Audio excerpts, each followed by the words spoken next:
Plus two കെമിസ്ട്രിയിൽ വളരെ important ആയിട്ടുള്ള ഒരു ചാപ്റ്ററാണ് കോർഡിനേഷൻ കോമ്പൗണ്ട്സ്. അവിടെ തന്നെ ഏറ്റവും കൂടുതൽ ക്വസ്റ്റ്യൻസ് ചോദിച്ചു കണ്ടുള്ള ഒരു ടോപ്പിക്കാണ് ഫോർമേഷൻ ഓഫ് കോർഡിനേഷൻ കോമ്പൗണ്ട്സ്. നമുക്ക് ഡീറ്റെയിൽഡ് ആയിട്ട് വളരെ കുറഞ്ഞ സമയത്തിൽ പഠിക്കാം. 3 ആൾക്കാരാണ് ഇവിടെ ഡീറ്റെയിൽ ആയിട്ട് നോക്കാനുള്ളത്. വെർനേഴ്സ് കോർഡിനേഷൻ തിയറി ഉണ്ട്, വാലൻസ് ബോണ്ട് തിയറി ഉണ്ട്, ക്രിസ്റ്റൽ ഫീൽഡ് തിയറി ഉണ്ട്. വെർനേഴ്സ് കോർഡിനേഷൻ തിയറി എടുക്കാം. ഇവിടുന്ന് പൊതുവേ ചോദിച്ച് കണ്ടിട്ടുള്ളത് ഡിഫറൻസ് ആണ് ആരൊക്കെ തമ്മിലുള്ള primary valency and secondary valency തമ്മിലുള്ളത് നോക്കാം. In coordination compound metal shows 2 types of linkage, അല്ലെങ്കിൽ നമുക്ക് അതിനെ വാലൻസി വിളിക്കാം. ആദ്യത്തെ ആൾ പ്രൈമറി വാലൻസിയാണ്. പ്രൈമറി വാലൻസിനെ കുറിച്ച് പറയുകയാണെങ്കിൽ നമുക്ക് 4 പോയിന്റ് പറയാൻ പറ്റും. ഏതൊക്കെയാണത്? നോർമലി അയണൈസബിൾ ആണ്, സാറ്റിസ്ഫൈഡ് ബൈ നെഗറ്റീവ് അയോൺസ് ആണ്, ഈക്വൽ ടു ഓക്സിഡേഷൻ നമ്പർ ആണ്. ഇപ്പോൾ തന്നെ ഇത് പഠിക്കാൻ നോക്കുക. നമുക്ക് അഡീഷണൽ ആയിട്ട് ഒരു പോയിന്റ് കൂടെ പറയാം, നോൺ ഡയറക്ഷണൽ എന്നും കൂടെ പറയാൻ സാധിക്കുന്നതാണ്. അപ്പോൾ 4 പോയിന്റ് ആയിട്ടുണ്ട്. ഇനി സെക്കൻഡറി വാലൻസി ചോദിച്ചിട്ടുണ്ടെങ്കിൽ നേരെ ഓപ്പോസിറ്റ് പറഞ്ഞാൽ മതി, നോൺ അയോൺസിബിൾ ആണ്. ഇവിടെ ഒരു കാര്യം ശ്രദ്ധിക്കുക, satisfied by negative ions and neutral molecules. അവിടെ നെഗറ്റീവ് മാത്രമായിരുന്നു പറഞ്ഞിട്ടുണ്ടായിരുന്നത്, ഇവിടെ negative ions and neutral molecules വരും. ഈക്വൽ ടു കോർഡിനേഷൻ നമ്പർ, അവിടെ ഓക്സിഡേഷൻ നമ്പർ ആയിരുന്നു, ഇവിടെ കോർഡിനേഷൻ നമ്പർ വന്നിട്ടുണ്ട്. ഒരു പോയിന്റും കൂടെ നമുക്ക് എന്ത് പറയാം? ഡയറക്ഷണൽ ആണ്. അവിടെ നോൺ ഡയറക്ഷണൽ, ഇവിടെ ഡയറക്ഷണൽ. ആ ഡിഫറൻസ് എഴുതിയിട്ടുണ്ടെങ്കിൽ ഒരു 2 മാർക്കിനൊക്കെ നിങ്ങൾക്ക് എന്ത് ചെയ്യാൻ പറ്റുന്നതാണ്, ക്വസ്റ്റ്യൻസ് എക്സ്പെക്ട് ചെയ്യാൻ സാധിക്കുന്നതാണ്. അടുത്ത ടോപ്പിക്കാണ്, വളരെ ഇമ്പോർട്ടൻ്റ് ആയിട്ടുള്ള ടോപ്പിക്കാണ് VBT. VBT നമുക്ക് പൊതുവെ ചോദിച്ചു കണ്ടിട്ടുള്ളത് ഇതിൻ്റെ ഷേപ്പ് ചോദിക്കും. ഒരു കോർഡിനേഷൻ കോമ്പൗണ്ട് ഒരു ഫോർമുല തരും, എന്നിട്ട് നിങ്ങളോട് എന്ത് ചോദിക്കും? ഷേപ്പ് ചോദിക്കും. ഒപ്പം തന്നെ ഇന്നർ ഓർബിറ്റൽ കോംപ്ലക്സ് ആണോ ഔട്ടർ ഓർബിറ്റൽ കോംപ്ലക്സ് ആണോ എന്ന് ചോദിക്കും. പിന്നെ മാഗ്നറ്റിക് മൂവ്മെന്റ് ഒക്കെ ചോദിക്കും. നമുക്ക് ഡീറ്റെയിൽ ആയിട്ട് തന്നെ ചെയ്യാം. എങ്ങനെയാണ് ഫോം ചെയ്യുന്നതെന്ന് നമുക്ക് ആവശ്യമില്ല, എന്നാലും ജസ്റ്റ് ഒന്ന് പറയാം. VBT പ്രകാരം ഒരു മെറ്റൽ ലിഗാൻഡ് ബോണ്ട് എന്ന് പറഞ്ഞത് അത് കോർഡിനേറ്റ് ബോണ്ട് ത്രൂ ആണ് ഉണ്ടാകുന്നത്. ഇനി ഒരു ലിഗാൻഡ് വരുന്നതിന് മുന്നേ എന്ത് സംഭവിക്കും? മെറ്റലിന് ഹൈബ്രിഡൈസേഷന് വിധേയമാവുക ചെയ്യും. ആ രീതിയിലൊക്കെയാണ് ഇവിടെ പറഞ്ഞു പോകുന്നത്. നമുക്ക് എന്ത് ചെയ്യാം? ഒരു എക്സാമ്പിൾ വെച്ചിട്ട് ചെയ്യാം. നമുക്ക് ഇതിൻ്റെ ഒന്നും ആവശ്യം വരുന്നില്ല. സോ എങ്ങനെ ഇത് ചെയ്യാൻ നോക്കാം. നിങ്ങൾക്ക് എന്ത് ചെയ്യാൻ പറ്റും? നാളത്തെ ക്വസ്റ്റ്യൻ പേപ്പറിൽ എക്സ്പെക്ട് ചെയ്യാൻ പറ്റുന്ന ഒരു ടൈപ്പ് ക്വസ്റ്റ്യൻ ആണിത്. CONS3 വന്നിട്ടുണ്ട്. നമ്മളോട് എന്തൊക്കെ കണ്ടുപിടിക്കാൻ പറഞ്ഞത്? ഫൈൻ ഹൈബ്രിഡൈസേഷൻ കണ്ടുപിടിക്കണം, മാഗ്നറ്റിക് പ്രോപ്പർട്ടി കണ്ടുപിടിക്കണം, ഷേപ്പ് കണ്ടുപിടിക്കണം. ഇത്തരത്തിലൊക്കെയാണ് കണ്ടുപിടിക്കാനുള്ളത്. ശ്രദ്ധിക്കുക, ഇത് പറയുന്നതിന് മുന്നേ ഒരു അഡീഷണൽ പോയിന്റ് പറയട്ടെ. കോർഡിനേഷൻ നമ്പർ 6 വന്നിട്ടുണ്ടെങ്കിൽ അയാൾ ഒക്ടാഹെഡ്രൽ ആയിരിക്കും. ഓക്കെ, ഒക്ടാഹെഡ്രൽ ആയിരിക്കും. ഇനി ഇയാളുടെ ഹൈബ്രിഡൈസേഷൻ ചോദിച്ചിട്ടുണ്ടെങ്കിൽ ഒന്നെങ്കിൽ D2sp3 ആകാം, അല്ലെങ്കിൽ sp3d2 ആകാം. ഇതിങ്ങനെ തന്നെ പഠിച്ചോ, ഒരു കുഴപ്പമില്ല. കോർഡിനേഷൻ നമ്പർ 6 വന്നിട്ടുണ്ടെങ്കിൽ, അപ്പോൾ എന്താ കോർഡിനേഷൻ നമ്പർ മറന്നുപോയോ? ഈ ലിഗാൻഡിന് താഴെയുള്ള എണ്ണം, അല്ലെങ്കിൽ മാക്സിമം എത്ര നമ്പർ ഓഫ് കോർഡിനേറ്റ് ബോണ്ട് ഉണ്ടാക്കാൻ പറ്റും എന്നുള്ളതിനാണ് നമ്മൾ എന്ത് പറയാ? കോർഡിനേഷൻ നമ്പർ എന്ന് പറയാം. ഓക്കെ, ഇപ്പോൾ NH3 എന്ന് പറഞ്ഞ ആളെന്താണ്? ഒരു മോണോ ഡെൻഡേറ്റ് ലിഗാൻഡ് ആണ്. അതുകൊണ്ട് ഇവിടെയുള്ള താഴെയുള്ള എണ്ണത്തിന് എന്ത് ചെയ്താൽ മതി? ഗുണിച്ചാൽ മതി. ഇയാൾ മോണോ ഡെൻഡേറ്റ് ലിഗാൻഡ്, അതായത് ഡെൻസിറ്റി 1 ആണ്. ഒരു പെയർ ഓഫ് ഇലക്ട്രോണിനെ കൊടുക്കാൻ പറ്റും. ആർക്ക്? അമൈന്. 1 × 6. അപ്പോൾ ഇവിടുത്തെ കോർഡിനേഷൻ നമ്പർ 6 കിട്ടി. അപ്പോൾ 6 കിട്ടുകയാണെങ്കിൽ നമുക്ക് ഒരു കാര്യം പറയാൻ പറ്റും, ഒക്ടാഹെഡ്രൽ ആണ് എന്നുള്ള കാര്യം നമുക്ക് തറപ്പിച്ച് പറയാൻ പറ്റും. പക്ഷേ വേറൊരു കാര്യം ചോദിക്കും, ഇയാളുടെ ഹൈബ്രിഡൈസേഷൻ D2sp3 ആണോ sp3d2 ആണോ എന്ന്. അത് ചെയ്യണമെങ്കിൽ നമുക്ക് എന്ത് ചെയ്യണം? VBTന്റെ സ്റ്റെപ്പ് ബൈ സ്റ്റെപ്പ് ആയിട്ട് ചെയ്ത് തന്നെ നോക്കണം. ഇനി ചില സമയത്ത് കോർഡിനേഷൻ നമ്പർ 4 വരടാ. 4 വന്നിട്ടുണ്ടെങ്കിൽ 2 ഷേപ്പ് വരും. ഒന്നെങ്കിൽ ടെട്രാഹെഡ്രൽ ആകാം, അല്ലെങ്കിൽ സ്ക്വയർ പ്ലാനാർ ആകാം. ഈ ടെട്രാഹെഡ്രൽ വരികയാണെങ്കിൽ അപ്പോൾ തന്നെ ഓർത്ത് വെച്ചോ, ഇയാളുടെ ഹൈബ്രിഡൈസേഷൻ sp3 ആയിരിക്കും. സ്ക്വയർ പ്ലാനാർ വരികയാണെങ്കിൽ DSP2 ആയിരിക്കും. ഇത്രയും പഠിക്കാൻ ബുദ്ധിമുട്ടില്ലല്ലോ. കോർഡിനേഷൻ നമ്പർ 6 വന്നിട്ടുണ്ടെങ്കിൽ ഒറ്റ കണ്ടീഷനുള്ള ഒക്ടാഹെഡ്രൽ, പക്ഷേ ഹൈബ്രിഡൈസേഷൻ D2sp3 ആകാം, sp3d2 ആകാം. കോർഡിനേഷൻ നമ്പർ 4 വന്നിട്ടുണ്ടെങ്കിൽ ടെട്രാഹെഡ്രൽ ആകാം, സ്ക്വയർ പ്ലാനാർ ആകാം. ടെട്രാഹെഡ്രൽ ആണെങ്കിൽ sp3, ഇനി സ്ക്വയർ പ്ലാനാർ ആണെങ്കിൽ DSP2. പഠിച്ചു കഴിഞ്ഞെന്ന് വിചാരിക്കുന്നു. ഇനി നമുക്ക് ഈ ഒരു എക്സാമ്പിൾ വെച്ച് ചെയ്യാൻ പറ്റും. ഇവിടെ ആരൊക്കെയുണ്ട്? ഒരു കോർഡിനേഷൻ സ്ഫിയർ നിങ്ങൾക്ക് കാണാൻ പറ്റുന്നുണ്ടല്ലോ. കോർഡിനേഷൻ സ്ഫിയറിൻ്റെ ഉള്ളിൽ ആരൊക്കെയുണ്ട്? ഒരു സെൻട്രൽ മെറ്റൽ അയോണും ഉണ്ട്, പിന്നെ ആരുണ്ട്? ലിഗാൻഡും ഉണ്ട്, ആണല്ലോ. ഓക്കെ, അപ്പോൾ നമ്മൾ ആദ്യം എന്താ ചെയ്യേണ്ടത് വെച്ചിട്ടുണ്ടെങ്കിൽ, നമ്മൾ സെൻട്രൽ മെറ്റൽ ആയതുകൊണ്ട് ഇലക്ട്രോണിക് കോൺഫിഗറേഷൻ ഏത് ഔട്ടർ ഷെൽ ഇലക്ട്രോണിക് കോൺഫിഗറേഷൻ ഇയാൾ ആരാ? കൊബാൾട്ട് അല്ലേ? കൊബാൾട്ടിൻ്റെ ഔട്ടർമോ ഷെല്ലിൽ എത്ര ഇലക്ട്രോൺ ഉണ്ട്? അല്ലെങ്കിൽ ഔട്ടർമോ ഷെല്ലായുള്ള ഫോറസ്റ്റിലും തൊട്ട് മുന്നേ ഉള്ള പെനൾട്ടിമേറ്റ് ഷെല്ലായിട്ടുള്ള ഡിയിലും കൂടെ എത്ര ഇലക്ട്രോൺ ഉണ്ട്? അതെങ്ങനെ കണ്ടുപിടിക്കാം? D ബ്ലോക്ക് എലമെന്റ്സ് അല്ലേ? നിങ്ങൾ സ്കൂട്ടി, വിക്രമൻ, ഫെക്കോ, നിക്കൂസ് എന്നൊക്കെ പഠിച്ചിട്ടുണ്ടാവുമല്ലോ. അപ്പോൾ അങ്ങനെ ചെയ്തു നോക്കുകയാണെങ്കിൽ ഇയാൾ നമുക്ക് 27 ആണ് അറ്റോമിക് നമ്പർ കിട്ടുക. അപ്പോൾ നമുക്ക് എങ്ങനെ എഴുതാം? 4s2 എന്ന് എഴുതാം. പിന്നെ എത്ര വരും? 3d7 അല്ലേ വരിക? 3d7 എന്നും എഴുതാൻ സാധിക്കും, ആണല്ലോ. ഇതാണ് നമ്മൾ ആദ്യം ചെയ്യേണ്ട സ്റ്റെപ്പ്. ഇനി നമ്മൾ നോക്കേണ്ടത് ഇവിടെയുള്ള സെൻട്രൽ മെറ്റൽ ആയതുകൊണ്ട് ഓക്സിഡേഷൻ നമ്പറാണ് നോക്കേണ്ടത്. അതെങ്ങനെ കണ്ടുപിടിക്കുക? അത് നമ്മൾ പണ്ട് ഓക്സിഡേഷൻ നമ്പർ കണ്ടുപിടിക്കാൻ ഉപയോഗിക്കുന്ന ടെക്നിക്ക് ഉപയോഗിച്ചിട്ട് തന്നെ കണ്ടുപിടിക്കുക. അതെങ്ങനെയാ? കൊബാൾട്ടിന് എനിക്ക് അയാളുടെ ഓക്സിഡേഷൻ നമ്പർ അറിയില്ല, ഞാൻ X എന്ന് കൊടുത്തു. അമൈന് ചാർജ് ഉണ്ടോ? ചാർജ് ഇല്ല, അതൊക്കെ ഓർത്ത് വെക്കണേ. അമൈനാണെങ്കിലും വാട്ടറിനാണെങ്കിലും ഒന്നും ചാർജ് ഇല്ല. അപ്പോൾ നമുക്ക് എന്ത് ചെയ്യാൻ പറ്റും? 0 എന്നിടാൻ പറ്റും ഇയാളുടെ. അങ്ങനെ എത്ര ആൾക്കാരുണ്ട്? 6. എന്നിട്ട് എന്ത് ചെയ്യുക? പുറത്തുള്ള ചാർജ് +3. ഇങ്ങനെയാണ് പരിപാടി. So x will be equal to എന്തായി +3 ആയി. അപ്പോൾ ഇവിടെയുള്ള ഈ ഒരു കോർഡിനേഷൻ കോമ്പൗണ്ടിലുള്ള കൊബാൾട്ടിന്റെ ചാർജ് എത്രയാ അല്ലെ ഓക്സിഡേഷൻ സ്റ്റേറ്റ് എത്ര വെച്ചാൽ നിങ്ങൾക്ക് എന്ത് പറയാൻ പറ്റും +3 എന്ന് പറയാൻ പറ്റും. അപ്പോൾ നോർമൽ കൊബാൾട്ട് എഴുതിയിട്ടുണ്ടെങ്കിൽ ഈ രീതിയിലാണ് എന്ത് വരിക അതിൻ്റെ ഇലക്ട്രോണിക് കോൺഫിഗറേഷൻ വരിക. അപ്പം 3 ഇലക്ട്രോൺ പോയിട്ടുണ്ടെങ്കിൽ എവിടെന്നാ പോവുക ഇതാരാ 4s ഇതാരാ 3d 4s നിന്ന് 2 ഇലക്ട്രോൺ പോയിട്ടേ 3d നിന്ന് 1 ഇലക്ട്രോൺ പോവുള്ളൂ. അങ്ങനെ നമ്മൾ നോക്കുകയാണെങ്കിൽ നമുക്ക് എന്താ കാണാൻ സാധിക്കുക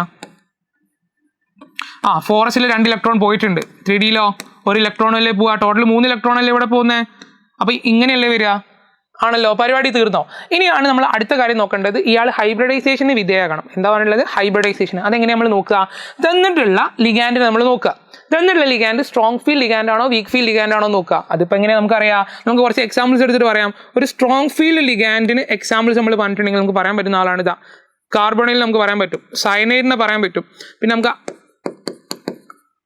അമൈനെ അല്ലെങ്കിൽ അമോണിയനൊക്കെ പങ്ക് നമുക്ക് എന്ത് ചെയ്യാൻ പറ്റും പറയാൻ സാധിക്കുന്നതാണ്. ഇനി വീക്ക് ഫീൽഡ് ചോദിച്ചിട്ടുണ്ടെങ്കിലോ നിങ്ങളോട് ഒരു വീക്ക് ഫീൽഡ് ലിഗാൻഡ് ചോദിച്ചിട്ടുണ്ടെങ്കിൽ നിങ്ങൾക്ക് ആരെ പറയാൻ പറ്റും ഹാലൈഡ്സിന് എല്ലാവരും പറയടാ വേണമെങ്കിൽ നമുക്ക് വാട്ടറിനെ പറയാം ഫ്ലൂറൈഡ് ക്ലോറൈഡ് ഇത്തരത്തിലുള്ള ആൾക്കാരൊക്കെ നമുക്ക് എന്ത് പറയാം വീക്ക് ഫീൽഡ് ലിഗാൻഡ്. ഇത് എന്തിനാന്ന് പറഞ്ഞ് വഴിയെ പറയാം. അപ്പോൾ നിങ്ങൾ പറഞ്ഞേ ഇവിടെ ഉള്ള ആൾ സ്ട്രോങ് ഫീൽഡ് ലിഗാൻഡ് ആണോ വീക്ക് ഫീൽഡ് ലിഗാൻഡ് ആണോ സ്ട്രോങ് ഫീൽഡ് ലിഗാൻഡ് അല്ലേ. സ്ട്രോങ് ഫീൽഡ് ലിഗാൻഡ് ആണെങ്കിൽ ശ്രദ്ധിക്കേണ്ട കാര്യം എന്താണെന്ന് വെച്ചിട്ടുണ്ടെങ്കിൽ ഇവിടെ പെയറിംഗ് നടക്കും. എന്താ പറഞ്ഞുള്ളത് തന്നിട്ടുള്ള ആൾ സ്ട്രോങ് ഫീൽഡ് ലിഗാൻഡ് ആണെങ്കിൽ ഇവിടെ പെയറിംഗ് നടക്കും. എങ്ങനെ പെയറിംഗ് നടക്കുക ഇവിടെ അൺപെയർഡ് ആയിട്ടുള്ള ആൾക്കാരുണ്ടല്ലോ അവരൊക്കെ എന്താവും ഒരുമിച്ച് അങ്ങ് വന്ന് നിൽക്കും ഇവിടെ ഓൾറെഡി പെയർഡ് ആണ് ഇയാളും കൂടെ എന്തായി പെയറായി ഇയാളും കൂടെ പെയറായി കറക്റ്റ് അല്ലേ. ഇവിടെ നോക്കി 2 4 6 ഇലക്ട്രോൺ ഉണ്ടായിരുന്നു. ഇപ്പോൾ ഇവിടെ 6 ഇലക്ട്രോൺ തന്നെയല്ലേ എന്ത് സംഭവിച്ചു പെയറിംഗ് നടന്നു. പെയറിംഗ് നടക്കാനുള്ള കണ്ടീഷൻ സ്ട്രോങ് ഫീൽഡ് ലിഗാൻഡ് വന്നിട്ടുണ്ടെങ്കിൽ അങ്ങനെ പെയറിംഗ് നടന്നിട്ടുണ്ടെങ്കിൽ ബാക്കിയുള്ള ആൾക്കാരെല്ലാം ഇങ്ങനെ ആണല്ലോ. ഇത് ഏതായിരുന്നു 3D അല്ലേ 3Dയിൽ എന്തുണ്ട് 2 ആൾക്കാർ ഒഴിവുണ്ട്. നമുക്ക് എത്ര അമൈനാണ് വരുന്നത് 6 അമൈൻ അല്ലേ വരുന്നത്. 6 അമൈൻ വരുന്നുണ്ടെങ്കിൽ നമ്മളുടെ ഈ സെൻട്രൽ മെറ്റൽ അയോണിൽ എന്ത് വേണമെന്ന് അറിയോ അത്രയും ബോക്സ് ഒഴിഞ്ഞു കിടക്കണം. ശ്രദ്ധിക്ക് 6 ആൾക്കാർ വരുന്നുണ്ടെങ്കിൽ 6 ബോക്സ് ഒഴിഞ്ഞു കിടക്കണം. ഇവിടെ ഇപ്പോൾ എത്ര ഉണ്ട് 1 2 3 ഇനി എത്ര എണ്ണം വേണം 3 എണ്ണം കൂടെ പോരെ.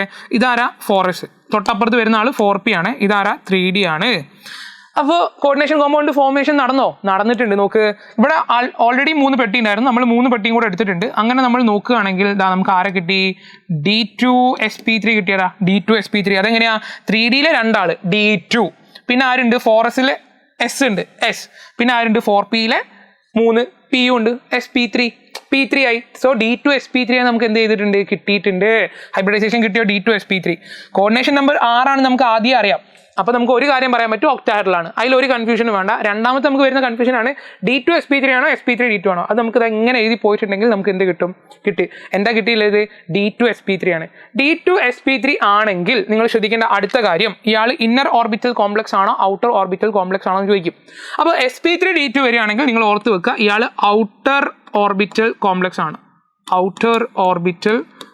ആണ്. അപ്പോൾ D2sp3 ആണെങ്കിലോ ഇന്നർ ഓർബിറ്റൽ കോംപ്ലക്സ് ആണ്. പഠിച്ചല്ലോ. sp3 D2 വരികയാണെങ്കിൽ ഔട്ടർ ഓർബിറ്റൽ D2sp3 വരികയാണെങ്കിൽ ഇന്നർ ഓർബിറ്റൽ. അപ്പോൾ നമുക്ക് കിട്ടിയുള്ള ആളെന്താ ഇന്നർ ഓർബിറ്റൽ കോംപ്ലക്സ് ആണ്. ഇനി അടുത്ത ചോദിക്കുന്ന ഒരു പോയിന്റ് ആണ് മാഗ്നറ്റിക് മൊമെന്റ് കണ്ടുപിടിക്കാനുള്ള ഇക്വേഷൻ ആണ് √n × n+2 bore magneton. n നമ്മൾ പറഞ്ഞിട്ടുണ്ടെങ്കിൽ അൺപെയർഡ് ഇലക്ട്രോൺ ആണെന്നും കൂടെ ഓർത്ത് വെക്കുക. എന്ത് ചെയ്യുക ഓർത്ത് വെക്കുക. അപ്പോൾ അൺപെയർഡ് ഇലക്ട്രോൺ ഇവിടെ ഉണ്ടോ ഈ കൂട്ടത്തിൽ നിങ്ങൾക്ക് കാണാൻ പറ്റുന്നുണ്ടോ. ഇതൊക്കെ പെയർ ചെയ്ത് കിടക്കുന്ന ആൾക്കാരല്ലേ. അപ്പോൾ അൺപെയർഡ് ഇലക്ട്രോൺ എത്ര വരിക 0 × 0+2 ബോർ മാഗ്നറ്റോൺ വരും. അത് എത്ര വന്നു 0 വന്നിട്ടുണ്ട്. 0 വന്നിട്ടുണ്ടെങ്കിൽ നമുക്ക് പറയാൻ പറ്റും ഇയാൾ എന്താണെന്ന് അറിയോ ഡയാമാഗ്നറ്റിക് ആണ്. ഇയാളുടെ മാഗ്നറ്റിക് മൂവ്മെന്റ് കുറവാണ്. ഒരു വാല്യൂ വന്നിട്ടുണ്ടെങ്കിൽ നമുക്ക് എന്ത് ചെയ്യാൻ പറ്റും പാരാമാഗ്നറ്റിക് ആണെന്ന് പറയാൻ പറ്റും. അപ്പോൾ നമുക്ക് ഇത്ര എഴുതിയതിൻ്റെ ബേസിൽ ഒരുപാട് കാര്യങ്ങൾ പറയാൻ പറ്റി. എന്തൊക്കെയാണ് പോയിന്റുകൾ നമുക്കൊന്ന് എടുത്തു പറയാം. ഇപ്പോൾ ഈ എഴുതിയതിൻ്റെ ബേസിൽ നോക്കുകയാണെങ്കിൽ ഒന്നാമത്തെ പോയിന്റ് ഇയാളുടെ ഷേപ്പ് എന്താ ഒക്ടാഹെഡ്രൽ ആണെന്ന് പഠിച്ചല്ലോ. ഹൈബ്രിഡൈസേഷൻ എന്താ D2sp3 ആണോ sp3 D2 ആണോ D2sp3 ആണെങ്കിൽ ഇന്നർ ഓർബിറ്റൽ കോംപ്ലക്സ് ആണോ ഔട്ടർ ഓർബിറ്റൽ കോംപ്ലക്സ് ആണോ ഇന്നർ ഓർബിറ്റൽ കോംപ്ലക്സ്. ഇനി ഇയാൾക്ക് മാഗ്നറ്റിക് മൂവ്മെന്റ് ഉണ്ടോ മാഗ്നറ്റിക് മൂവ്മെന്റ് നമ്മൾ ചെയ്തപ്പോൾ കിട്ടിയത് 0 ആണ്. മീനിങ് എന്താ ഇയാൾ ഡയാമാഗ്നറ്റിക് ആണ്. സോ എന്ത് ചെയ്യും മുന്നേ ചോദിച്ചിട്ടുള്ള ഒരു ടൈപ്പ് ക്വസ്റ്റ്യൻ ആണ് ഇപ്പോൾ നമ്മൾ ചെയ്തിട്ടുള്ളത്. ഇതുപോലത്തെ ക്വസ്റ്റ്യൻസ് നിങ്ങൾക്ക് എക്സ്പെക്ട് ചെയ്യാൻ സാധിക്കുന്നതാണ്. ഒരു എക്സാമ്പിളും കൂടെ പറയാം. നോക്ക് അടുത്ത ആൾ CO(F6)3-.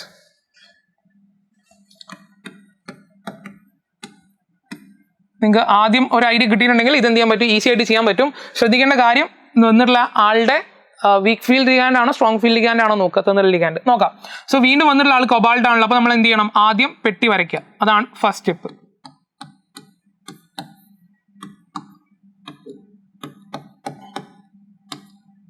എന്ത് ഓർമ്മ ഉണ്ടാവണോ, അറ്റോമിക് നമ്പർ ഓർമ്മ ഉണ്ടാവണം കേട്ടോ. സ്കൂട്ടി വിക്രമൻ ഫെക്കോനിക്കോസ് എന്നുള്ള രീതിയിൽ നിങ്ങൾക്ക് എന്ത് ചെയ്യാൻ പറ്റും, പഠിച്ചാൽ മതി. ഇനി എന്ത് ചെയ്യണം, ഇവിടെ ഉള്ള ചാർജ് നോക്കണം അല്ലേ.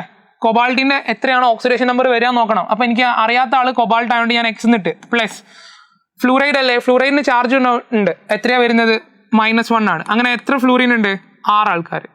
അതിന് മൊത്തം ചാർജ് കൂട്ടി എത്ര കിട്ടുക, -3. അതാ പെട്ടീൻ്റെ മുകളിലുള്ള ആളല്ലടാ, ആണ്. അപ്പോൾ എക്സ് എത്ര വരും, x will be equal to -3. ഇത് -6 അല്ലേ, അപ്പുറത്തേക്ക് പോകുമ്പോൾ എന്താവും, +6 ആവും. അപ്പോൾ എത്രയായി, +3 ആയി.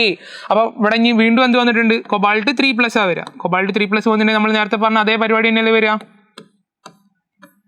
4s 2 ഇലക്ട്രോൺ പോയി. ഇത് 4s ആണ്, ഇത് 3d ആണ് എന്ന് ഓർമ്മ ഉണ്ടാവണേ. ആദ്യം ഏറ്റവും പുറമുള്ള ഷെല്ലായ 4 എന്നാണ് പോവുക. അപ്പോൾ 4s 2 ഇലക്ട്രോൺ പോയി. പിന്നെ എന്ത് ചെയ്യുക, ഇവിടുന്ന് 1 ഇലക്ട്രോൺ കൂടി പോകും. ടോട്ടൽ 3 എണ്ണം പോയി ആണല്ലോ. ഇനി ഇവിടെ പേരിങ് നടക്കുമോ ഇല്ലേ, ഞാൻ എന്താ നേരത്തെ പറഞ്ഞത് നിങ്ങൾ മറന്നുപോയോ. സ്ട്രോങ് ഫീൽഡ് ലിഗാൻഡ് വന്നിട്ടുണ്ടെങ്കിൽ പേരിങ് പോസിബിൾ ആണ്. എന്നാൽ ഇവിടെയാണെങ്കിലോ no pairing. Weak field ligand വന്നാൽ പേരിങ് നടക്കൂല. നിങ്ങൾ ആലോചിച്ച് നോക്കിയേ, ഇവിടെ ലിഗാൻഡ് ആരാ, എഫ് അല്ലേ. അയാൾ സ്ട്രോങ് ഫീൽഡ് ആണോ വീക്ക് ഫീൽഡ് ആണോ, വീക്ക് ഫീൽഡ് ആണെങ്കിൽ അവർ ഒരുമിച്ച് കൂടൂല. അങ്ങനെയാണെങ്കിൽ നമുക്ക് എന്ത് ചെയ്യണം, ഈ പെട്ടി ഇതേപോലെ തന്നെ വെക്കണം. ഇനി ഇതിലൊരു മാറ്റമില്ല. പക്ഷേ ഒരു കാര്യം ശ്രദ്ധിക്കണം, ഇവിടുത്തെ കോർഡിനേഷൻ നമ്പർ എത്രയാ, 6 ആണല്ലോ. അപ്പോൾ എത്ര ആൾ വരും, 6 ഫ്ലൂറിൻ ഇങ്ങോട്ട് വരുന്നുണ്ട്. ഇവിടെ എത്ര പെട്ടി ഒഴിഞ്ഞെടുക്കുന്നത്, ഒരു പെട്ടിയല്ലേ ഒഴിഞ്ഞെടുക്കുന്നുള്ളൂ. ഇനി എത്ര എണ്ണം വേണം, 5 എണ്ണം വേണേ. അപ്പോൾ നമ്മൾ എന്ത് ചെയ്യുക, ഇങ്ങനെ ഒരു പെട്ടി വരയ്ക്കുക. ഇത് നമ്മൾ നേരത്തെ വരച്ചിട്ടുണ്ടായിരുന്നു അല്ലേ, 4p എന്ന് പറഞ്ഞ ആളല്ലേ, ഇയാൾ 4p. കാര്യമുണ്ടോ, 4 ആയി. ഇനിയും വേണ്ടേ, ഇനി 4p കഴിഞ്ഞാൽ അവിടെ ആര് വരും എന്നറിയാം, 4d വരും. 4d വരും. പക്ഷേ ഈ 4dയിൽ എല്ലാ പെട്ടി നമുക്ക് വേണോ, വേണ്ട. എടാ 1, 3, 4 ഇനി എത്ര മതി, 2 എണ്ണം കൂടെ പോരെ. അപ്പോൾ നമുക്കിത് ഇങ്ങനെ വരയ്ക്കാം. അപ്പോൾ ആരുണ്ട്, എസ് ഉണ്ട് അല്ലേ, പിന്നെ ആരുണ്ട്, 3p ഉണ്ട്, sp3. ഇനി ആരുണ്ട്, എല്ലാ ഡിയും വേണോ, വേണ്ട. എത്ര ഡി മതി, 2, sp3d2. ഇനി നമുക്ക് ഇവിടുന്ന് കുറേ കാര്യങ്ങൾ നേരത്തെ പറഞ്ഞാലും പറയാൻ പറ്റും. കോർഡിനേഷൻ നമ്പർ 6 വന്നാൽ നിങ്ങൾ ആദ്യം ആലോചിക്കേണ്ട കാര്യം ഇയാളുടെ ഷേപ്പ് എന്താ, ഒക്ടാഹെഡ്രൽ ആണെന്ന് ആലോചിക്കുക. ഹൈബ്രിഡൈസേഷൻ ചോദിച്ചാൽ എന്താ പറയേണ്ടത്, sp3d2 ആണോ, d2 sp3 ആണോ, sp3d2. പിന്നെ ഞാൻ പറഞ്ഞിട്ടുണ്ട് sp3d2 വന്നിട്ടുണ്ടെങ്കിൽ എന്താ അവിടെ നമുക്ക് പറയേണ്ടത്, ഔട്ടർ ആണോ ഇന്നർ ആണോ, ഔട്ടർ. ഇനി നമുക്ക് എന്ത് കണ്ടുപിടിക്കണം, മാഗ്നറ്റിക് മൂവ്മെന്റ് കണ്ടുപിടിക്കണം. മാഗ്നറ്റിക് മൂവ്മെന്റ് എങ്ങനെ കണ്ടുപിടിക്കാം, നേരത്തെ നമ്മൾ പറഞ്ഞ ഇക്വേഷൻ പറഞ്ഞോ, √n × n+2 ബോർ മാഗ്നറ്റോൺ അല്ലേ. വേർ n എന്താ, അൺപെയർഡ് ഇലക്ട്രോൺ ആണ്. ഇവിടെ അൺപെയർഡ് ആയി കിടക്കുന്ന ഇലക്ട്രോൺ ഉണ്ടോ, ഉണ്ടല്ലേ. എത്ര ഉണ്ട്, 1, 2, 3, 4. ഇവരൊക്കെ പെയർഡ് ആയിട്ട് കിടക്കുകയാണോ, അല്ല. അപ്പോൾ എത്ര വരും, 4 × 4 + 2 √4 × 6 ബോർ മാഗ്നറ്റോൺ, അഥവാ √24 ബോർ മാഗ്നറ്റോൺ വരും. √24 bm എന്ന് പറയാൻ സാധിക്കും. ഇനി ഇയാൾ പാരാമാഗ്നറ്റിക് ആയിരിക്കോ, ഡൈ ആയിരിക്കോ, പാരാമാഗ്നറ്റിക് ആയിരിക്കും. അൺപെയർഡ് ഇലക്ട്രോൺ വന്നാൽ അയാൾ എന്തായിരിക്കും, പാര ആയിരിക്കും. സോ ഇത്തരത്തിലാണ് നമുക്ക് എന്ത് ചെയ്യാൻ പറ്റുക, VBT ഉപയോഗിച്ചിട്ട് ഒരാളുടെ ഷേപ്പും അയാളുടെ ഹൈബ്രിഡൈസേഷനും ഇന്നർ ഓർബിറ്റിലാണോ ഔട്ടർ ഓർബിറ്റിലാണോ എന്നുള്ളതും മാഗ്നറ്റിക് മൂവ്മെന്റ് കണ്ടുപിടിക്കാൻ പറ്റുന്നത്. നമ്മളിപ്പോൾ 2 എക്സാമ്പിൾ ചെയ്തിട്ടുണ്ട്. ഒന്ന് വീക്ക് ഫീൽഡ് വെച്ചിട്ട്, മറ്റേ ആളത് സ്ട്രോങ് ഫീൽഡ് വെച്ചിട്ട്. ഇതാണെങ്കിൽ സ്ട്രോങ് ഫീൽഡ് ലിഗാൻഡ് വന്നിട്ടായിരുന്നു, വീക്ക് ഫീൽഡ് ആയിരുന്നു. അപ്പോൾ നിങ്ങൾ ശ്രദ്ധിക്കേണ്ട കാര്യം എന്താണെന്ന് വെച്ചിട്ടുണ്ടെങ്കിൽ സ്ട്രോങ് ഫീൽഡ് ആരാന്നുള്ളത് ഓർത്ത് വെക്കണം, വീക്ക് ഫീൽഡ് ആരാന്നുള്ളത് ഓർത്ത് വെക്കണം. അപ്പോൾ അവരുടെ കേസ് വരുന്നതനുസരിച്ചാണ് ഇവിടെ പെയറിങ് നടക്കുമോ ഇല്ലേ എന്നുള്ളത് ഡിറ്റർമിൻ ചെയ്യുക. അപ്പോൾ ഈ രീതിയിലാണ് ചെയ്യുക. ഇനി ഇവിടുന്ന് ടെട്രാഹെഡ്രൽ സ്ക്വയർ പ്ലാനാറിന്റെ ബേസിൽ അധികം ചോദിച്ചു കണ്ടിട്ടില്ല. മെയിൻ ആയിട്ട് ചോദിച്ചു കണ്ടിട്ടുള്ളത് ഒക്ടാഹെഡ്രലാണ്. അപ്പോൾ നിങ്ങൾ താഴെയുള്ള ആളുടെ എണ്ണം നോക്കണം. മൊത്തം 6 വരുന്നുണ്ടെങ്കിൽ അപ്പം തന്നെ ഓർക്ക് ഒക്ടാഹെഡ്രലായിരിക്കും. സോ ഇത്തരത്തിലാണ് ചെയ്യാനുള്ളത്. അപ്പോൾ VBT സെറ്റായെന്ന് വിചാരിക്കുന്നു. ഇനി നോക്കേണ്ടത് VBTന്റെ ഡ്രോബാക്സ് ആണ്. 3 ഡ്രോബാക്സ് ഒരുപാട് തവണ ചോദിച്ച് കണ്ടിട്ടുണ്ട്. ആദ്യത്തേത് contain large number of assumption. രണ്ടാമത്തത് കളറിനെ കുറിച്ച് എന്ത് ചെയ്യുന്നില്ല, ഒന്നും പറയുന്നില്ല. ഡസൻറ്റ് എക്സ്പ്ലെയിൻ അബൌട്ട് കളർ എന്ന് പറഞ്ഞാൽ മതി. ഓക്കെ, അപ്പോൾ ആദ്യത്തത് ലാർജ് എമൗണ്ട് ഓഫ് എന്ത് വരുന്നുണ്ട്, അസംഷൻ വരുന്നത്. രണ്ടാമത്തത് കളറിനെ കുറിച്ച് അല്ലെങ്കിൽ കോർഡിനേഷൻ കോമ്പൗണ്ട്സിന്റെ കളറിനെ കുറിച്ച് ഒന്നും പറയുന്നില്ല. മൂന്നാമത്തെ മാഗ്നറ്റിക് പ്രോപ്പർട്ടീസിനെ കുറിച്ച് എന്ത് ചെയ്യുന്നില്ല, ഒന്നും പറയുന്നില്ല. മാഗ്നറ്റിക് പ്രോപ്പർട്ടീസിനെ കുറിച്ച് എന്ത് ചെയ്യുന്നില്ല, ഒരു കറക്റ്റ് ഐഡിയ കൊടുക്കുന്നില്ല, എക്സ്പ്ലെയിൻ ചെയ്യുന്നില്ല. 3 പോയിന്റ് കിട്ടിയല്ലോ, 3 ഡിമെറിറ്റ്. ഇതേപോലെ 3 മാർക്കിന് ചോദിച്ചു കണ്ടിട്ടുണ്ട്. അപ്പോൾ ഇപ്പോൾ തന്നെ എന്ത് ചെയ്യുക, അത് പഠിച്ചിരിക്കുക. അടുത്താണ് CFT. ഓക്കെ, വീണ്ടും എന്ത് വരുന്നില്ല, എന്താണ് CFT എന്നുള്ള രീതിയിൽ നമുക്ക് എക്സ്പ്ലെയിൻ ചെയ്യേണ്ട ആവശ്യമൊന്നുമില്ല. പക്ഷേ നേരത്തെ നമ്മൾ പറഞ്ഞിട്ടുണ്ടായിരുന്നു VBT പറഞ്ഞ സമയത്ത് അവിടെ മെറ്റൽ ലിഗാൻഡ് ബോണ്ട് കോർഡിനേറ്റ് ആണ്. എന്നാൽ ഇവിടെ മെറ്റൽ ലിഗാൻഡ് ബോണ്ട് എന്ന് പറഞ്ഞാൽ അയോണിക് അല്ലെങ്കിൽ ഇലക്ട്രോസ്റ്റാറ്റിക് ആണ്. ഒന്ന് ഓർത്ത് വെച്ചേക്കണേ. ഇനി കുറച്ച് കാര്യങ്ങളുണ്ട്. ഇവിടെ ഡി ഓർബിറ്റലിന്റെ സ്പ്ലിറ്റിംഗ് ഒക്കെ നടക്കുന്നുണ്ട്. പക്ഷേ എങ്ങനെയാണ് നമുക്ക് ഇവിടെ ക്വസ്റ്റ്യൻ വരിക, നിങ്ങളോട് ചോദിക്കും ഒക്ടാഹെഡ്രൽ കോംപ്ലക്സിന്റെ സ്പ്ലിറ്റിംഗ് ചോദിക്കും, CFTന്റെ ബേസിലുള്ള ചിത്രമായിട്ട് വരയ്ക്കാൻ ചോദിക്കും. ഇത് NCERTയിലുള്ള ഒരു ബോക്സാണ്, നമുക്ക് ഇങ്ങനെ വരയ്ക്കണമെന്നും ആവശ്യമില്ല. പക്ഷെ എന്താണെന്നുള്ളത് ഒന്ന് ജസ്റ്റ് നോക്കി വെക്കുക. Y ആക്സിസിൽ ആരുണ്ട്? എനർജി ഉണ്ട്. അപ്പോൾ നമ്മൾ എങ്ങനെയാണ് വരയ്ക്കേണ്ടത്? നമ്മൾ ആദ്യം ഒരു 5 ബോക്സ് വരയ്ക്കുക. ഓക്കെ, എന്നിട്ട് എന്ത് ചെയ്യുക? ഇയാളെ ഒന്ന് ഹയർ സ്റ്റേറ്റിലേക്ക് കൊണ്ടുപോകുക. ഇവിടെ കൊണ്ടുപോയ പോലെ തന്നെ എന്ത് ചെയ്യുക? ഒരു ഹയർ സ്റ്റേറ്റിലേക്ക് കൊണ്ടുപോകുക. വീണ്ടും 5 ബോക്സ് വരയ്ക്കുക. ഇനി ഒക്ടാഹെഡ്രലാണല്ലോ, ഒക്ടാഹെഡ്രലാണെങ്കിൽ ഇപ്പം തന്നെ പഠിച്ചു വെച്ചോ, മുകളിൽ 2 ആൾ താഴെ 3 ആൾ. ഒക്ടാഹെഡ്രലാണെങ്കിൽ മുകളിൽ 2 ആൾ താഴെ 3 ആൾ. ഇപ്പം തന്നെ പഠിച്ചു വെക്കണേ, ഇപ്പോൾ തന്നെ പഠിച്ചു വെക്കണം. എന്നിട്ട് ഈ നടുവിലൂടെ ഒരു വര, ഈ നടുവിലുള്ള വരേനെ വിളിക്കുന്ന പേരാണ് ബെയ്രി സെന്റർ എന്ന് വിളിക്കും. ഇനി ഈ 3 ആൾക്കാരുണ്ടല്ലോ, ഇവരുടെ എനർജീനെ വിളിക്കുന്ന പേരാണ് T2G. മുകളിലുള്ള ആളാണെങ്കിൽ EG. ഇപ്പോൾ തന്നെ പഠിക്കുക. ആദ്യം 5 ആൾക്കാരുണ്ടായിരുന്നു, അത് കുറച്ച് എനർജി സ്റ്റേറ്റ് മുകളിലേക്ക് പോയി. പിന്നെ നോക്ക്, 2 രീതിയിൽ സ്പ്ലിറ്റ് ചെയ്തു. താഴെ 3 ആൾക്കാർ, മുകളിൽ 2 ആൾക്കാർ. ഓക്കെ, ഇത് ആരെ ശരിക്കും സ്പ്ലിറ്റ് ചെയ്യുന്നത്? ഇവിടെ 5 d ഓർബിറ്റലുണ്ട്, അതിൽ 3 ആൾക്കാർ താഴെ എത്തി, 2 ആൾക്കാർ മുകളിലെത്തി. ഇനി എന്ത് ചെയ്യാൻ പറ്റും? അവരുടെ എനർജി ഡിഫറൻസ് പറയാൻ പറ്റും. ഈ സ്ട്രെയിറ്റ് ലൈൻ ഉണ്ടല്ലോ, സെൻട്രലിലൂടെ പോകുന്ന ലൈന്, അതിനെ വെച്ച് നോക്കുകയാണെങ്കിൽ ഇയാൾ 2/5 ΔO ആണ്. ΔO എന്ന് പറഞ്ഞിട്ടുണ്ടെങ്കിൽ ഒക്ടാഹെഡ്രൽ സ്പ്ലിറ്റിംഗ് എനർജിയാണ്. ഓക്കെ, അത് നമുക്ക് ആവശ്യമില്ല. മുകളിലുള്ള ആളാണെങ്കിൽ 3/5 ΔO. ഇപ്പോൾ തന്നെ പഠിക്കണേ. സോ 3/5 ΔO, താഴെയാണെങ്കിൽ 2/5 ΔO. ഇത്രയേ ഉള്ളൂ പരിപാടി. സോ ഈ രീതിയിൽ വരയ്ക്കാനാണ് നിങ്ങളോട് ചോദിക്കുക. ഇനി നിങ്ങൾ നോക്കുകയാണെങ്കിൽ ഈ 3 പെട്ടികൾ ആരൊക്കെയാണെന്ന് ചോദിച്ചിട്ടുണ്ടെങ്കിൽ, ഈ 3 പെട്ടിയിൽ ഒന്ന് പറഞ്ഞാൽ DXY ആണ്, ഇത് DYZ ആണ്, DXZ ആണ്. ഒന്ന് ജസ്റ്റ് ഒന്ന് പഠിച്ചു വിട്ടോ. ഇയാളാണെങ്കിൽ DX² - Y² ആണ് ഒരു പെട്ടി. അടുത്തെന്ന് പറഞ്ഞാൽ DZ² ആണ്. ഈ രീതിയിലാണ് വരിക. ഓക്കെ, ഇത് നിങ്ങൾ കറക്റ്റ് പഠിച്ചിട്ടുണ്ടെങ്കിൽ, നിങ്ങൾ ടെട്രാഹെഡ്രലാണ് വരയ്ക്കാൻ പറഞ്ഞെങ്കിൽ ഇതിനെ നേരെ ഓപ്പോസിറ്റ് എടുത്താൽ മതി. ഓപ്പോസിറ്റ് എടുക്കുക എന്ന് പറഞ്ഞാൽ എങ്ങനെ വരിക? 2 ആൾക്കാർ താഴെ വന്ന് 3 ആൾക്കാർ മുകളിലേക്ക് പോയി. അവിടെ ശ്രദ്ധിക്കേണ്ട വേറൊരു കാര്യം എന്താണെന്ന് വെച്ചിട്ടുണ്ടെങ്കിൽ, ഇവിടെ നമ്മൾ T2G EG എന്നല്ല എഴുതിയുള്ളൂ, അവിടെ എന്താവും? T2E എന്നാവും. നമുക്ക് നോക്കാം. സോ ഇത്രയാണ് നമുക്ക് ഒക്ടാഹെഡ്രലിന്റെ കേസിൽ പറയാനുള്ളത്. പഠിച്ചെന്ന് വിശ്വസിക്കുന്നു. ഇത്തരത്തിൽ ചിത്രം വരയ്ക്കാനാണ് ചോദിച്ചിട്ടുണ്ടെങ്കിൽ നിങ്ങൾക്ക് എന്ത് ചെയ്യാൻ പറ്റണം. ഓക്കെ, ഇനി ടെട്രാഹെഡ്രൽ നമ്മൾ പറഞ്ഞ പോലെ തന്നെ നേരത്തെ എന്താണോ പറഞ്ഞത് അതിന്റെ നേരെ ഓപ്പോസിറ്റ്. നേരത്തെ നിങ്ങൾക്ക് ഓർമ്മയുണ്ടോ? 3 പെട്ടി താഴെയല്ലായിരുന്നോ? ഇവിടെ എന്തായി? 3 പെട്ടി മുകളിലേക്ക് വന്നു. DXY, DYZ, DXZ എന്നുള്ള രീതിയിൽ എന്ത് ചെയ്തിട്ടുണ്ട്? മുകളിലേക്ക് വന്നിട്ടുണ്ട്. ഇനി താഴെയാണെങ്കിലോ ആ 2 പെട്ടി DX² - Y², DZ². അതേപോലെ തന്നെ എന്ത് ചെയ്തിട്ടുണ്ട്? നേരത്തെ താഴെയില്ലായിരുന്നു 2/5, ഇപ്പം എന്തായിട്ടുണ്ട്? മുകളിലേക്ക് 2/5 ആയിട്ടുണ്ട്, 3/5 ആയിട്ടുണ്ട്. അവിടെ ΔO എന്ന് പറഞ്ഞു, ഇവിടെ എന്ത് വന്നിട്ടുണ്ട്? ΔT വന്നിട്ടുണ്ട്. ഇത്രയാണ് ഡിഫറൻസ് ഉള്ളത്. ഒന്ന് നന്നായിട്ട് പഠിച്ചിട്ടുണ്ടെങ്കിൽ മറ്റത് എന്ത് ചെയ്യാൻ പറ്റും? ഈസി ആയിട്ട് ചെയ്യാൻ പറ്റും. എന്ത് ചെയ്യാൻ പറ്റും? ഇതിന്റെ ബേസിൽ നിങ്ങൾക്ക് ചിത്രം വരയ്ക്കാനും ചോദിക്കും. എക്സ്പ്ലെയിൻ ആണ് ചോദിക്കുക. അപ്പോൾ നിങ്ങൾക്ക് എന്ത് ചെയ്യാൻ പറ്റും? നല്ല രീതിയിൽ വരയ്ക്കാൻ പറ്റുന്നത് ആണ്. ഇനി ΔOയും ΔTയും നമ്മൾ റിലേഷൻ ചോദിക്കാറുണ്ട്. ΔOയും ΔTയും തമ്മിലുള്ള റിലേഷൻ ചോദിച്ചിട്ടുണ്ടെങ്കിൽ നമുക്ക് എന്ത് പറയാൻ പറ്റും? ΔO = 9/4 ΔT എന്ന് പറയാൻ പറ്റുന്നതാണ്. ഓക്കെ, ഒക്ടാഹെഡ്രൽ സ്പ്ലിറ്റിംഗ് എനർജിയും ടെട്രാഹെഡ്രൽ സ്പ്ലിറ്റിംഗ് എനർജിയും നമ്മൾ റിലേഷൻ ചോദിച്ചിട്ടുണ്ടെങ്കിൽ ΔO = 9/4 ΔT എന്നും കൂടെ ഓർത്ത് വെച്ചാൽ അവിടെ അത് സെറ്റ് ആയിട്ടുണ്ട്. Y ആക്സിസിലുള്ള എനർജിനെ കുറിച്ചും ഒരു ഐഡിയ ഉണ്ടാവണം. ഓക്കെ ആണല്ലോ. വേറൊന്നാണ് സ്പെക്ട്രോകെമിക്കൽ സീരീസ്. എന്താണെന്ന് ഒരു തവണ ഡെഫിനേഷൻ ചോദിച്ചിട്ടുണ്ട്. Ligands can be arranged in a series in the order of increasing field strength എന്ന് മാത്രം ഇത് നിങ്ങൾക്ക് അവിടെ ഒരു മാർക്ക് കിട്ടും. ഓക്കെ, അപ്പോൾ എന്താ പറയേണ്ടത്? Increasing field strength. അതാണ് അവിടെ ശ്രദ്ധിക്കേണ്ട കാര്യം. ഇനി ഇതാണൊരു ട്രെൻഡ്. ഏറ്റവും കൂടുതൽ വരുന്ന ആൾ കാർബണൈലാണ്, പിന്നെ സൈനൈഡ് വരും, പിന്നെ EN വരും, NH3 വരും. സോ ഒന്ന് ജസ്റ്റ് ഒന്ന് നോക്കി വിടുക. ഏറ്റവും വീക്കായിട്ട് വരുന്ന ആൾക്കാരെന്ന് പറഞ്ഞിട്ട് നമ്മൾ നോക്കുകയാണെങ്കിൽ ഹാലൈഡ്സ് കാണാൻ പറ്റുക. ഫ്ലൂറൈഡ് ഉണ്ട്, ക്ലോറൈഡ് ഉണ്ട്, ബ്രോമൈഡ്, അയഡൈഡ് എന്നുള്ള രീതിയിലും കാണാൻ സാധിക്കുന്നതാണ്. ഒന്ന് ഓർത്ത് വെച്ചാൽ മതി. ഇനി നമുക്ക് CFTന്റെ ലിമിറ്റേഷൻസ് നോക്കാം.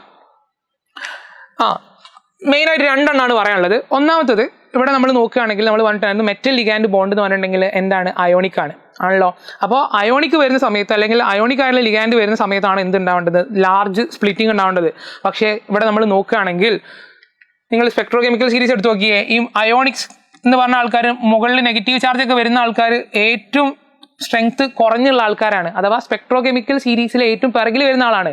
പക്ഷേ CFT പ്രകാരം പറഞ്ഞത് എന്താണെന്ന് വെച്ചിട്ടുണ്ടെങ്കിൽ ഈ ആൾക്കാരൊക്കെയാണ് ശരിക്കും കൂടുതൽ സ്പ്ലിറ്റിംഗ് ഉണ്ടാക്കേണ്ടതെന്നാണ്. അപ്പോൾ അതാണ് ഒരു ഡീമെറിറ്റ്. ഓക്കെ, രണ്ടാമത്തത് ഇതെന്താ? കോവാലന്റ് ക്യാരക്ടറിന്റെ പ്രോപ്പർട്ടീനെ എന്ത് ചെയ്യുന്നുണ്ട്? നെഗ്ലക്ട് ചെയ്യുന്നുണ്ട്. അപ്പോൾ 2 കാര്യങ്ങളാണ് ഇവിടെ ഡീമെറിറ്റ് ആയിട്ട് പറയാനുള്ളത്. ഇനി ഒരു ചെറിയ കാര്യം കൂടെ പറഞ്ഞോട്ടെ.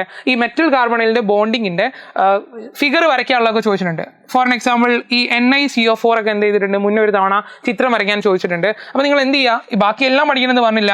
ഈ NiCO4 ആണെങ്കിൽ FeCO5 ആണെങ്കിലൊക്കെ എന്ത് ചെയ്യുക? ജസ്റ്റ് ഒന്ന് നോക്കി വിടുക അതിൻ്റെ ഫിഗർ. ഓക്കെ, സോ ഇത്രയാണ് നമുക്ക് അവിടുന്ന് മെയിനായിട്ട് ഈ 3 പ്രോപ്പർട്ടിന്ന് അല്ലെങ്കിൽ ഈ 3 കോൺസെപ്റ്റിൽ നിന്ന് ക്വസ്റ്റ്യൻ ചോദിച്ച് കണ്ടിട്ടുള്ളത്. സോ അത്രയാണുള്ളത്. Thank you for watching.